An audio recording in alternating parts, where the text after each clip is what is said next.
Welcome to the HACKiversity Podcast, where students learn how to achieve more by doing less in college.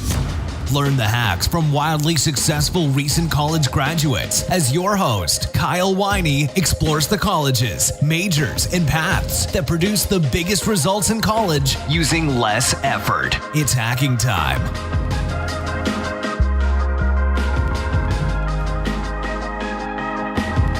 Hello, all you college hackers out there. This is episode 0 of the HACKiversity Podcast. My name is Kyle Winey. I'm the author of HACKiversity, The Secrets to Achieving More by Doing Less in College. As part of the HACKiversity Podcast, I find recent college graduates who have become rock stars in their job and in their career shortly after graduation.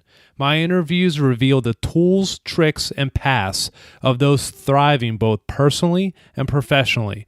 I'll be interviewing graduates in science, business, liberal arts, and everything in between. It'll be very wide-ranging while exploring the step-by-step process of how they found success. As you'll see, the best part of achieving superhuman results during and after college is that you don't have to be superhuman in the first place. My approach to every interview is to embrace the 80-20 principle, which states that a small amount of things matter, and those small amount of things matter a lot, while a lot of things don't matter one bit.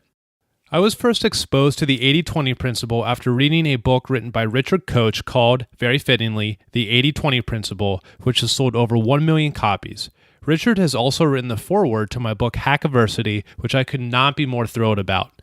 Using the 80-20 principle in my interviews helps students discover the things that matter most across particular majors, industries, and careers. Consider this an exploration into college productivity on steroids. I stumbled across applying the 80-20 principle to college, or a concept I call hacking college, by comparing my college experience with that of my fraternity brother.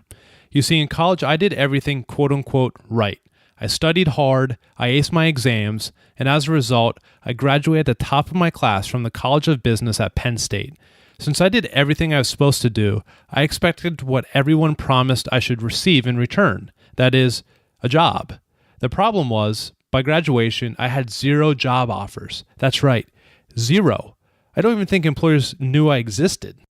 The great irony was, in college, I watched my fraternity brother do everything you're not supposed to do. He frequently slept in after watching movies all night, and he skipped class to perfect his FIFA skills on Xbox. The rare times my fraternity brother actually studied occurred a day or two before an exam when he would do the least amount possible just to get by. In short, my fraternity brother was one of the biggest slackers I knew in college. From the outside, you would think that my fraternity brother would have received 0 job offers at graduation. But you'd be wrong.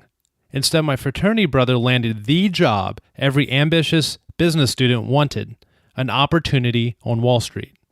Following my graduation from Penn State, I enrolled in law school, mainly because I didn't want to be unemployed after college. I distinctly remember a telephone call with my fraternity brother during my first year of law school. "How is law school going?" he asked. "It's pretty rough, man," I complained. "I'm studying 60 to 80 hours a week just trying to stay afloat. How's Wall Street going for you?" In response, my fraternity brother roared with laughter. No, I didn't crack a joke. He was laughing at me.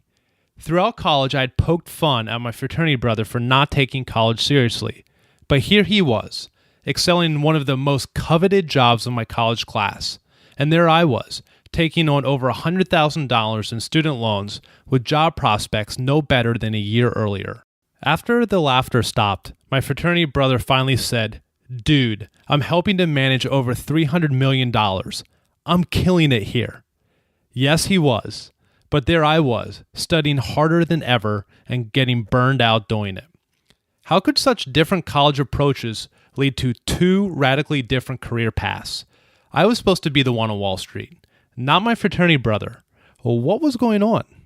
After my phone call with my fraternity brother, a long overdue light bulb exploded in my brain. I finally realized what should have occurred to me much, much earlier. My story, along with millions of others like it, demonstrates that hard work, good grades, and a college diploma no longer guarantee a job, period. My fraternity brother understood that better than anyone else.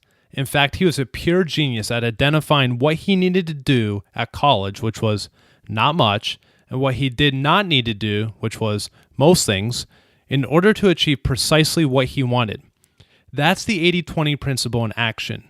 In other words, the secret to unlocking college success is not simply about working hard and doing well. Turns out there's much more to it. My goal in every episode is to enable incoming or current college students to walk away with step-by-step action items which they can use to achieve more by doing less in college. I hope you all join me for a ride that can save you hundreds of thousands of dollars in tuition, bolster your job prospects, and help you land the job of your dreams. Think that's too much to ask? The people I interview don't. Stick around to see what I mean. Until then, as I like to say, happy hacking.